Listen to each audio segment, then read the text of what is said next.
Welcome to the Living in Better and Longer podcast. This is Justin Moore, President and CEO of the Area Office on Aging in Northwestern Ohio.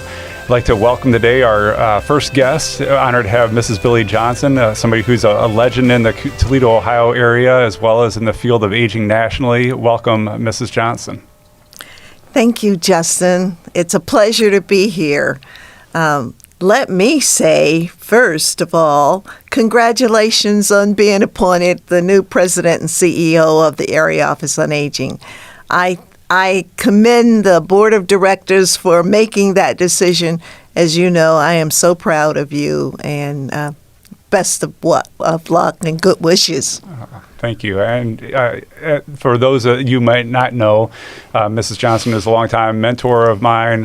My 20 years at the Area Office on Aging, she far surpassed that, spending 49 and a half years in the field of aging. So we are very fortunate today, I think, our listeners, to be able to have a legend in the field of aging sharing a little expertise on this whole topic of retirement and reimagining retirement. And I think we're hoping that this field of aging expert, Mrs. Johnson, can share a little insight that might be beneficial on kind of what retirement means, how that idea of retirement has changed over time, what things can be done to really make sure the most is made of retirement. So along those lines, if you could kind of take us back and help us understand kind of how your view of retirement got shaped at maybe a young age with your grandmothers and the role that they played in your life. Well, my grandmothers reared me, and I was fortunate to benefit from their wisdom and their challenges, because it helped me understand what was ahead in the future. We're looking at over nearly 55 years ago, when I was being reared by my grandmothers, and I listened to their stories, and retirement was not in their vocabulary. At that time, growing up in a small rural town in Kentucky, my grandmothers worked each day, and they didn't have the opportunity to retire. They worked right up until they passed away. So my view of retirement was so different when I was growing up. But when I actually moved into the field of aging in the early 70s, retirement was something that people were talking about at 50 years of age and 55. And retirement during those early years is so different than retirement today. The challenges are different. The benefits and the opportunities are so different. And certainly with people living so much longer, retirement is not something that a lot of people are looking forward to. They're trying to, and even if they retire for 6 months or a year, and then they retire from retirement and look at other opportunities and careers, because they are living so much longer. So when you hear the term retirement, what comes to mind for you? The first word comes to mind is freedom. You don't have to get up anymore at the early crack of dawn and go to work. And although my work was and still is a calling, I have always been an advocate for older adults, and I have cherished the opportunity to work in this field of aging. It's been a blessing. So for me, the freedom part was not having to get up so early in the morning. And as you know, Justin, I like to get up at 3 and 4 o'clock in the morning, answer my emails, set my day, and then come in to work, and then work to 6 and 7 o'clock in the evening. So that's not really work. That's a passion that you have and a commitment that you have to try to make life better for the ones that you love and who have given you this wonderful opportunity to serve them. Did you ever have the thought go through your mind throughout your career, I never want to retire? Is that a thought that ever went through your mind? Well, I tell you, it did, but let me explain. I have so much energy, and I had so many things I wanted to get done. I just ran out of time. I looked up one day, and I was a senior citizen, and I thought, it's time for me to go. So in my 70-plus years, actually, I'm 79, so it's been a blessing for me. But I kept thinking, there's so many more things I wanted to do. I wanted to touch and make life better for the older adults whose voices are not heard by the general public and by society. I wanted to make housing a priority for them. Shelter is so important, and good shelter, and affordable shelter. I wanted to address some of the needs in food insecurity, and just a myriad of services, benefits, and opportunities that I felt I wanted to continue to do. But I realized that I had groomed you and other vice presidents at the Area Office on Aging who could continue to take this vision that I had for improving the life and status of older adults to the next level. So in retirement, as you contemplate retirement, you have to say to yourself, let me really benefit from knowing when to retire and know when to pass the mantle. And you just run out of time and you run out of energy. So when that happens, you say, let me address this by moving to another area. I will never retire from wanting to help seniors and for being an advocate for seniors. But you have to move on to your next project and your next level and allow the individuals that you have worked with and groomed to take your vision and your commitments to other levels. Was there an epiphany kind of moment when you said, okay, I think it's getting close to time to retire, or I'm getting ready to retire, or was it kind of a gradual thing that came to clarity over time? Actually, I'd been trying to retire for the last 20 years. And most of the people who know me, at least who work in the field of aging, have heard me say, in fact, it became a joke. Billie says she's going to retire, but she's never going to retire.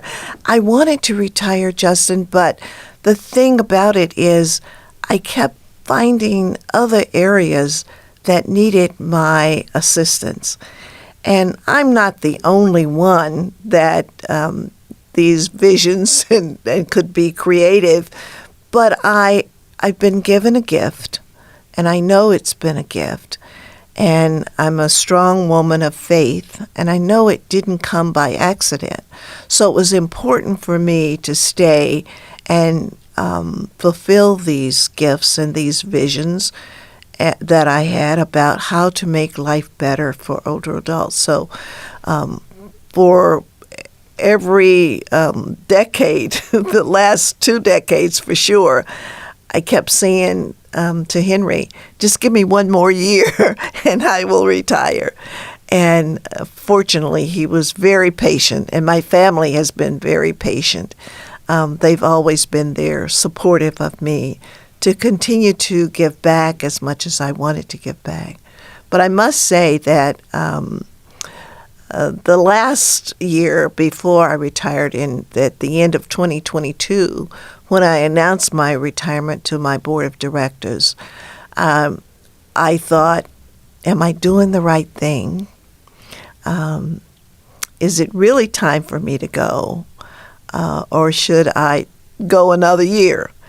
And I decided that there was no reason to go another year at the Area Office on Aging, that I had groomed some tremendous experts, individuals, my vice presidents, who were all capable of extraordinary leadership and abilities. So it was time for me to go. When you had finally made that decision that it was time to go, it must have been kind of an emotional roller coaster from that decision point to the time that you actually retired. Can you talk a little bit about what the emotions were like, or what the thinking was like during that time period? Actually, it was like a breath of fresh air when I actually said the words and wrote my letter of resignation and retirement to the board of directors. I felt as if a weight had been lifted, that there was somebody else now who needed to pick up that mantle and be a good steward for senior citizens and for caregivers and persons with disabilities. So it was a joyful moment, and I could relax and watch others demonstrate their leadership and their abilities to take up that mantle and take it forward and serve older adults, probably in a better way than I, because older adults have changed since I started nearly 50 years ago.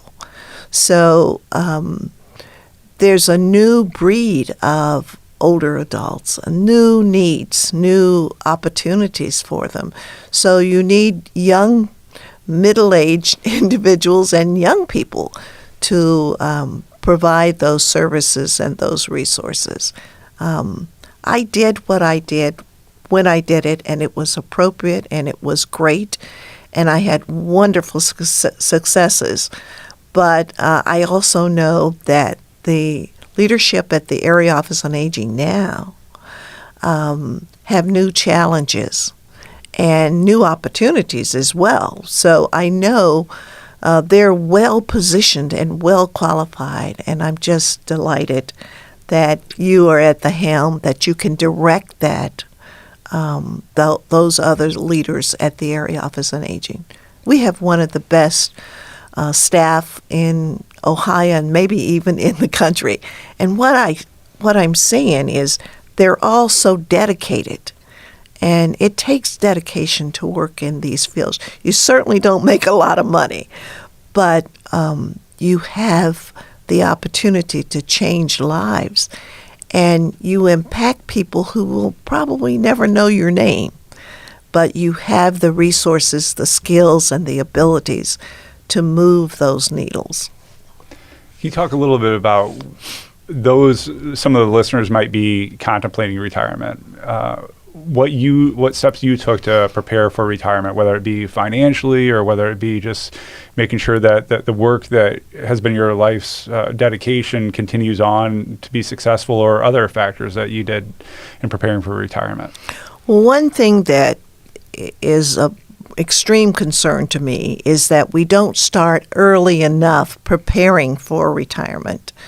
And what I mean by that is we do not think that life is going to change for us. We think we can just go on as we have been. But we seriously have to look at our expenses and our income in retirement, look at the financial pieces. But in addition to that, we have to acknowledge that life will change for us. Many of our friends who we grew up with, they are retiring, and some have even passed away. So you just emotionally have to prepare as well as financially.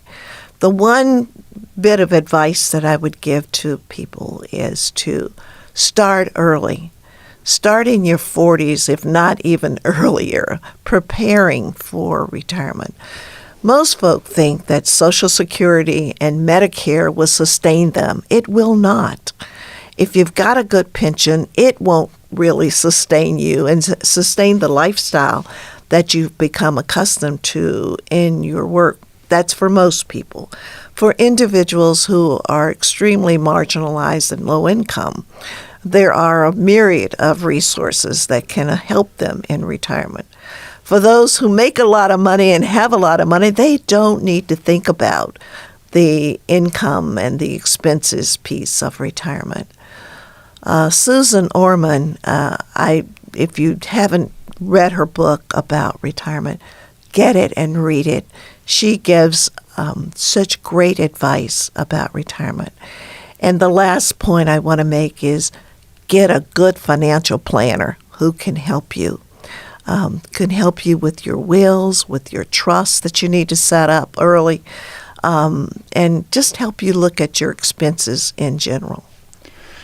I heard about a study that was done about financially preparing for retirement a while ago, and they had two groups. The first group, they just encouraged them, gave them general information about the importance of saving for retirement and the like. The second group, they actually showed them, took a picture of themselves and showed themselves what they would look like when they were retirement age. The second group saved way more money than the first group, and they found out in talking to the first group that they actually viewed giving money toward their retirement and their future self as giving money to a complete stranger. That was this completely separate person than them. And it wasn't until the second group saw the picture of what they would look like as an older adult or when they hit age 65 that they understood and made the connection in their mind that I'm actually giving money to my future self. What do you think, and the difference between saving, 2% of your income to 10% is the difference between, to your point of you struggling in retirement to financially cover all expenses and the like, or being set up for success and having a really enjoyable retirement. Any comments you have on that, the importance of making sure that individuals make that sometimes tough decision to save more of their income in kind of their middle age years and what you wish you would have known maybe when you started off in your career about saving for retirement? Well, I have several points to make about that. First of all, most people have such a misunderstanding about Medicare and Medicaid, Social Security. I want to, if nobody remembers anything else I say, I want to say that the first thing you do is try to not prematurely tap into your Social Security. Let that mature, and as long as possible.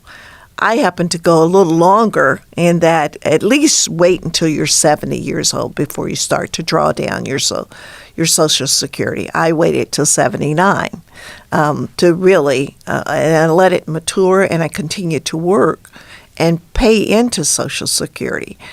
So that's one thing that I want to strongly encourage. The second thing is this thing about savings.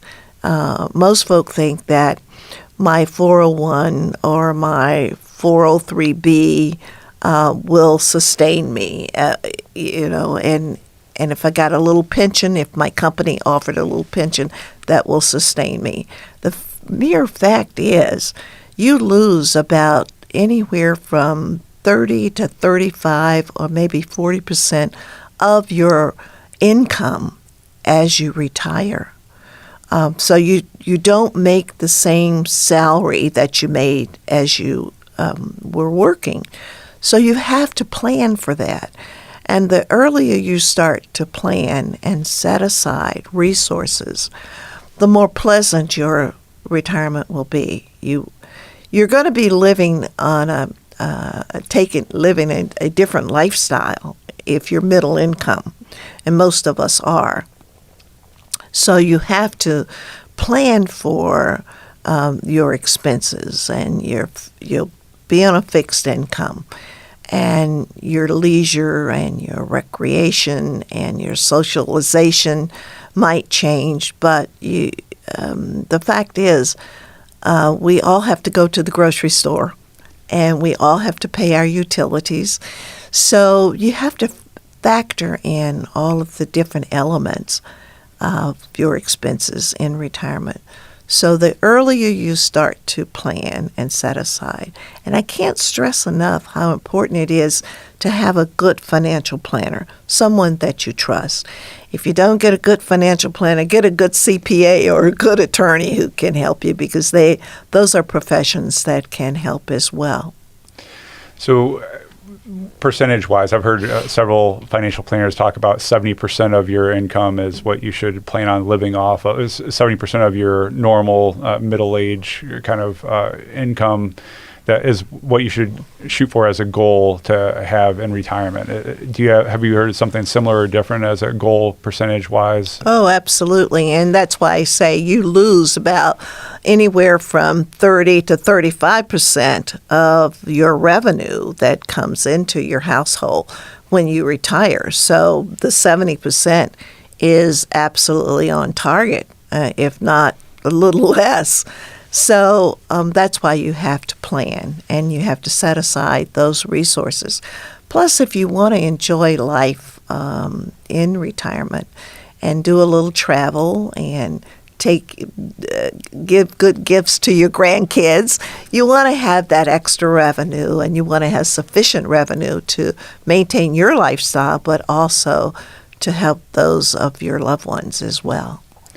One of the things you touched on was working longer than maybe you had initially planned. There was a presentation at Toledo Rotary by Lieutenant Governor John Husted recently, and he talked about two things that were not connected in his presentation, but there's a clear connection in my mind. The first was that when you look at the population in the state of Ohio in 5-year age increments, the largest number of individuals are in the age 60 to 64 age range. The second point he made was that when trying to attract employers to Ohio, the biggest challenge is workforce. And, the state of Ohio, and I think many states, have placed a lot of emphasis on trying to attract younger workers to move to Ohio, or maybe boomerang, people that grew up in Ohio, went away to college and work, and for them to come back to Ohio. But to me, I think that the missing piece is that our solution in many ways is right in front of our face, right? That this 60 to 64 age demographic is likely the solution to some of our workforce problems, right? And I think that sometimes there's some ageism that creeps into our culture and our society that results in us overlooking older adults as potentially a solution to our workforce issues. Particularly when two stats come to mind. There's one that talks about how roughly half of older adults view age discrimination as a barrier to finding a job when they're looking for a job. And the second is that 76% of older workers feel like they have been pushed out of long-time jobs, and that 90% of them never get a job that pays anywhere near what they were making before. So I think that there is certainly an opportunity from my perspective to invest and find ways to make help older adults with maybe retooling, right? If they have had a long career in one industry, but they are looking for an encore career in a different kind of field, how do we go about helping them getting the additional education, higher education, so on and so forth, so that they are really set up for success and meeting some of these urgent workforce issues that the state of Ohio and many parts of the nation are facing. Any comments you have on that, the working longer? Well, I think you're absolutely correct that one of the things the various industries in this country have overlooked is the potential and the powerful resource of older adults. Once someone retires, and I always say we get a little rest after we retire, and then we should retire from retirement. And if it means going back into the workforce or in places that we really love, giving of ourselves and making a contribution to society, that we should do that. And if you happen to get paid for it, that's all the better. But if it also, you can volunteer. So you need to not just sit at home and think that travel's going to be the panacea to everything. You really should, if you have great skills and abilities and knowledge, reinvest that knowledge into our society. The workforce shortage came about for a lot of different reasons. And after we had the pandemic in 2020, we just saw a change in the workforce. Many families decided that it was important for them to have only one worker and have the spouse to stay home and raise the children. Many individuals felt that this whole pandemic and was exposing their children and families, and so they decided not to go back into the workforce. And of course, a large segment decided that we'll stay in the workforce if we can work from home. And so a lot of individuals decided to do that. But I think the missing piece in our puzzle is that we need to look at the resources of older adults and invest in them and make it possible for older adults to have a second career and even a third career. The universities really acknowledged and took the lead in all of this and set up lifelong learning programs. So it's not as if you have to rely on old skills and abilities. There are institutions of higher ed who will teach older adults new skills. And in Ohio, we were blessed to have legislation that passed that allowed people 65 years of age to go back to school free of charge and learn a new skill. So I just think we are missing this as a society and missing that piece that could help us with our manpower issues or our human power issues in the workforce by not looking seriously at the resources that older adults can provide. So what would you say to somebody that has this view in our culture that's pretty common, that older adults are just people who need help, and fail to realize that older adults are people who can help and meeting some of our society or our community's greatest needs and challenges? Well, I think the baby boomers are going to change that perception pretty quickly. And in many instances, they already have. I'm a pre-baby boomer, and certainly that stereotype doesn't apply to me and doesn't apply to many of the older adults who I know. It just is, they don't need help. They want to give back to society. So we've got to find ways to involve them in giving back to society. So you've mentioned that both your husband and you have retired, friends, family members have retired, and others that you know. Have you noticed with the different any demographic changes, whether it be gender, socioeconomic, race, otherwise, differences on how people's experience with retirement has been?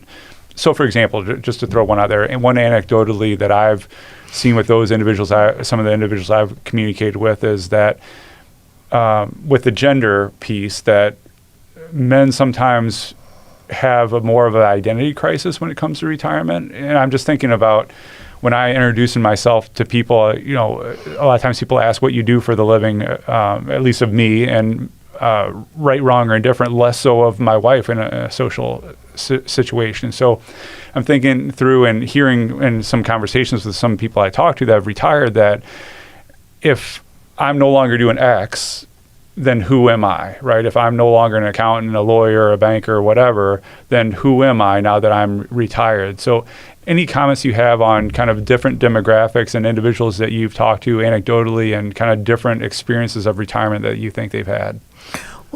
Well, you're making some great points, and work has become so pervasive in our lives, and our titles are pervasive in where we work and what we're doing. And so when we no longer have those titles and those workspaces, some people have somewhat of an identity crisis. It's like, who am I? Am I worthy? What am I worthy of doing anymore? One thing I think could help all of us, and this is not a new revelation, but we really need to spend more time on pre-retirement planning in this country.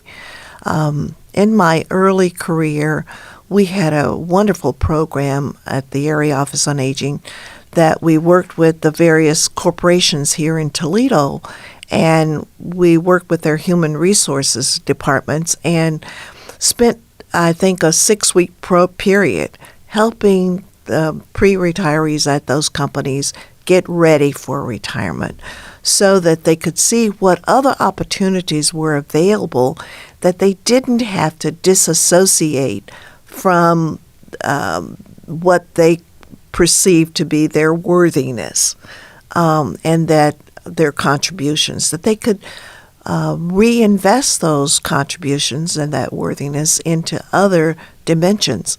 So I think that we just need to refocus, step back, and I'm hopeful that the Area Office on Aging will take a leadership in some of this pre-retirement planning.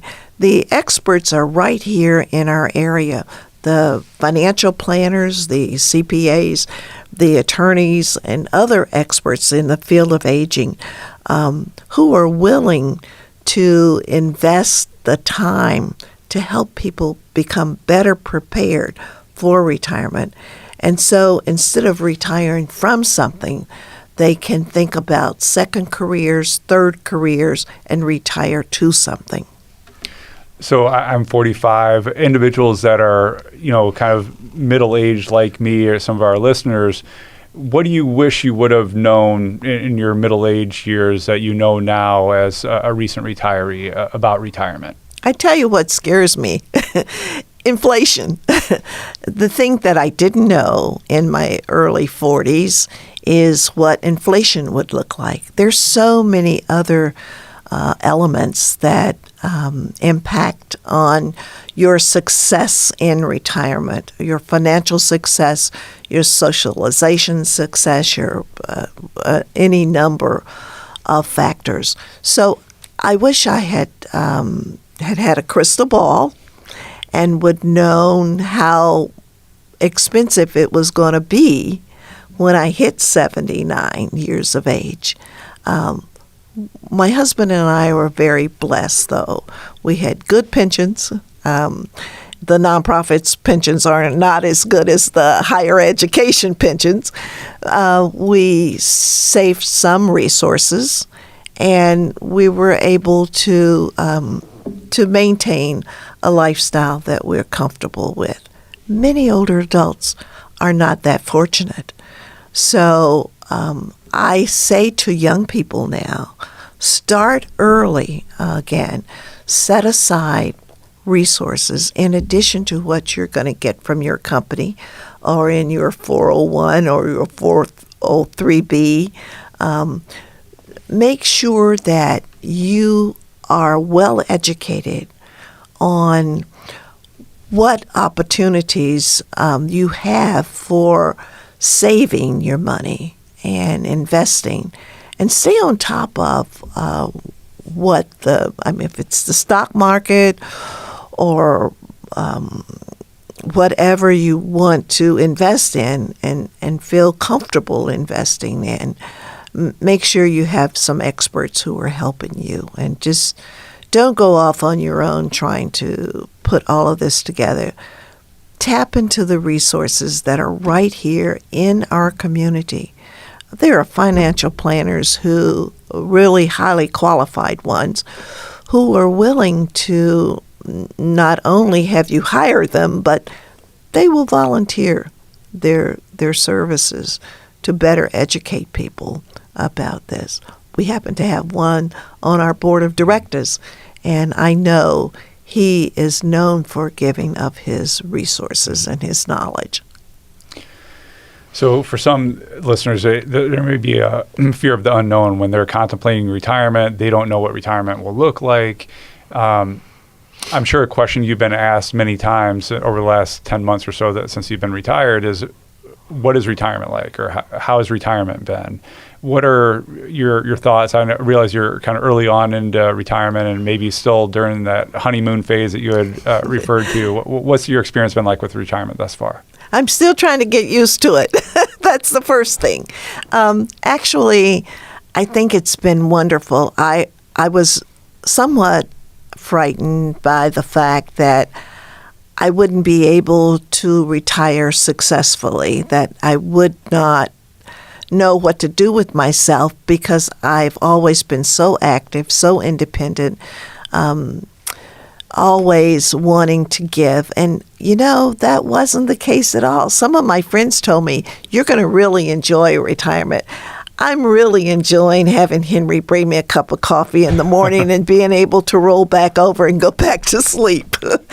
But, I'll never retire, as I said earlier, from being an advocate for older adults. So it has given me new freedoms, and I mentioned the word freedom before.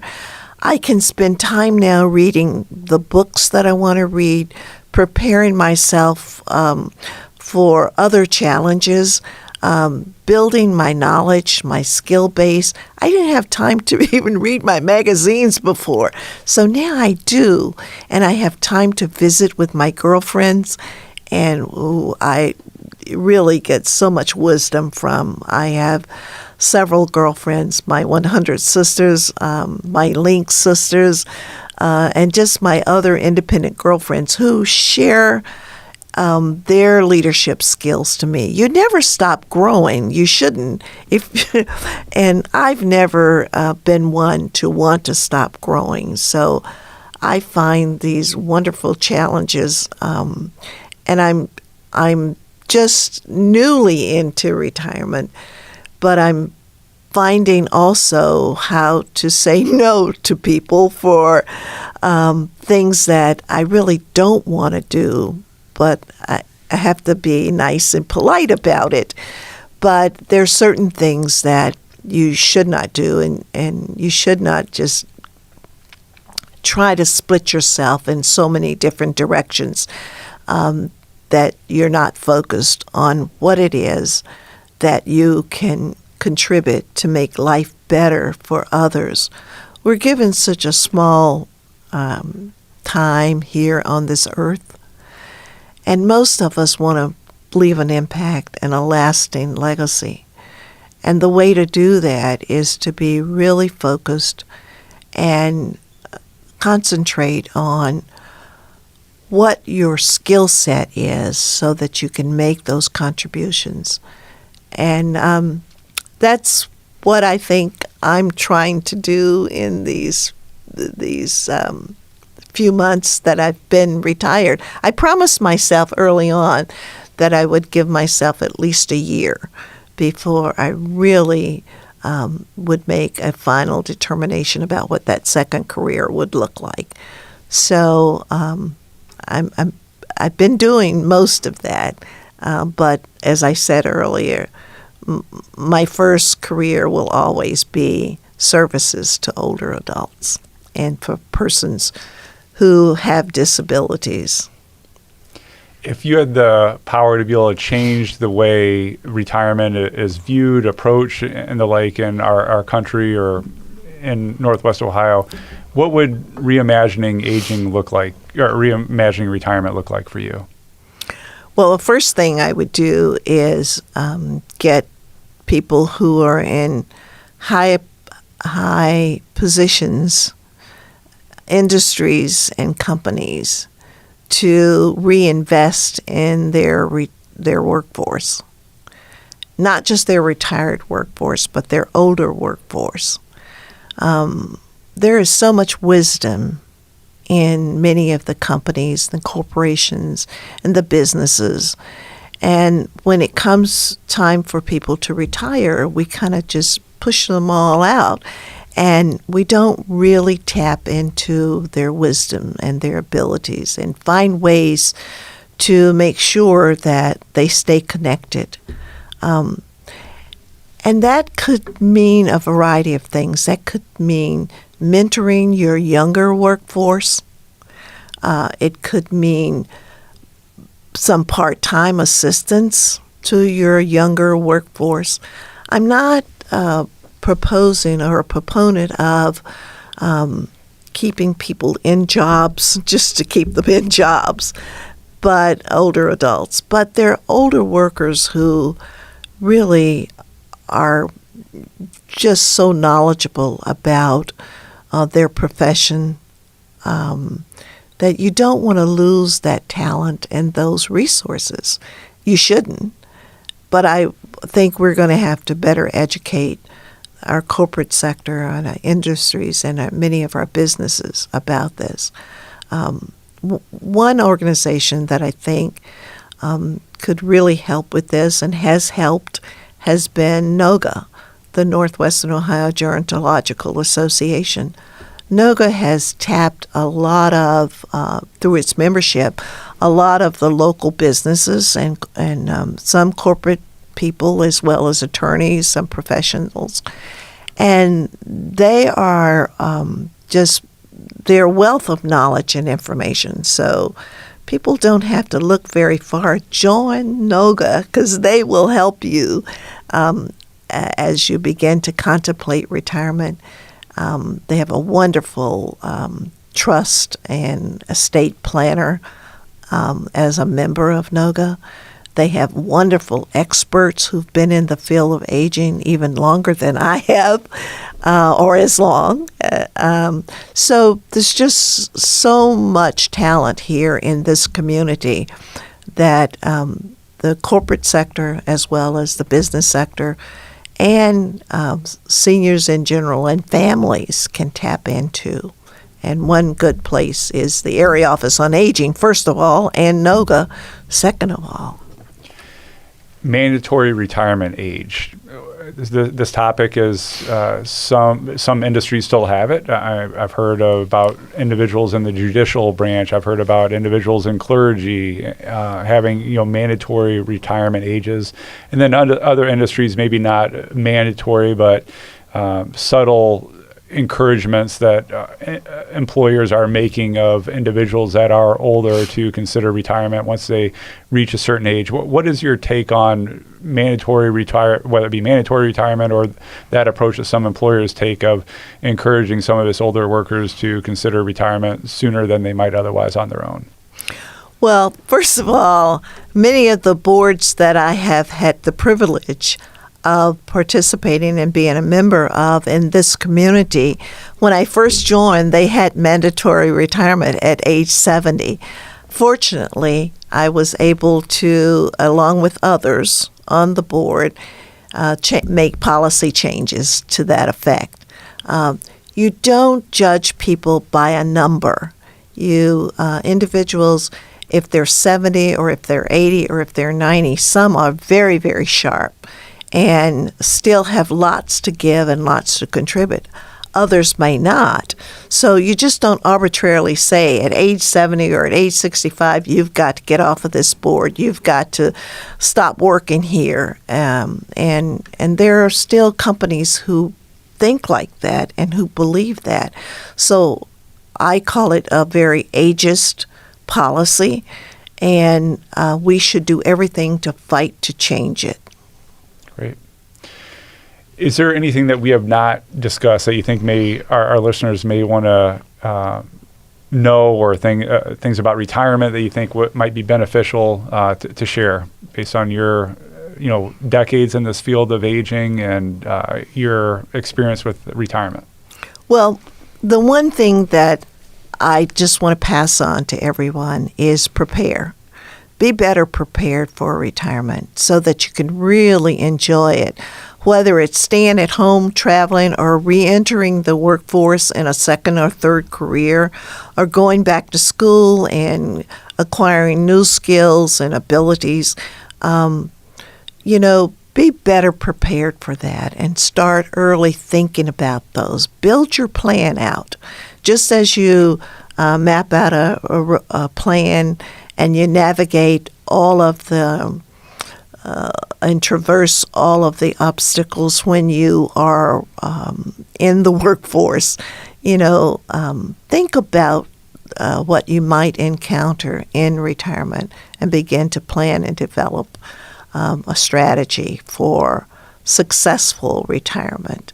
I think that retirement is, for me, something that has been very good, because it's given me an opportunity now to look at other areas that I didn't have time to look at before and try to make life better for our society. I just happen to be wired like that, and I've been given opportunities to make contributions. I don't know exactly what I'll be doing 12 months from now, but I can tell you for sure I'll be doing something that will help society. And as we close here, one last question. As you have seen retirement change over the decades during your career, as you look forward to the future and what retirement may look like 10 years from now, how do you anticipate retirement changing, or how do you predict retirement will change in the next decade? Oh, my, that's a great question. Yeah, I think for sure it will change. I think for sure that because we're living so much longer and we're so much healthier and we're full of energy and we are thriving as pre-retirees, that we will work longer. And I think because also of inflation and some of the financial challenges, we will have to work longer. So I see that the workforce will get older. And if it doesn't, I think that individuals might look at, I may leave this particular profession because I want to do something that I always wanted to do and didn't have time to do, and move into another profession. But I think overall society will benefit from the older adults who are still very energetic and creative and knowledgeable. Society will benefit from them as a tremendous resource. I fear that some might not want to look at older adults in that light. So I want to encourage them, anyone who's listening, to be open-minded and to look at individuals, not look at numbers, not look at someone who's 70 or 75 or 80. Look at that individual and see what contributions they can make and that they want to make to help us in this society. Well, thank you, Mrs. Johnson, for joining this first episode of Living Better and Longer podcast. And thank you for all that you've done to help with my personal and professional development and set me up for success in life. And I appreciate that you also shared that wisdom and your expertise and experience with our listeners today. So thank you so much for being a part of this podcast. And thank you, listeners, for joining the first episode of Living Better and Longer podcast. We hope that you will be living better and longer because of the wisdom that got shared today and the information that got shared today. And please join us in our second episode. Thank you. Thank you for this opportunity.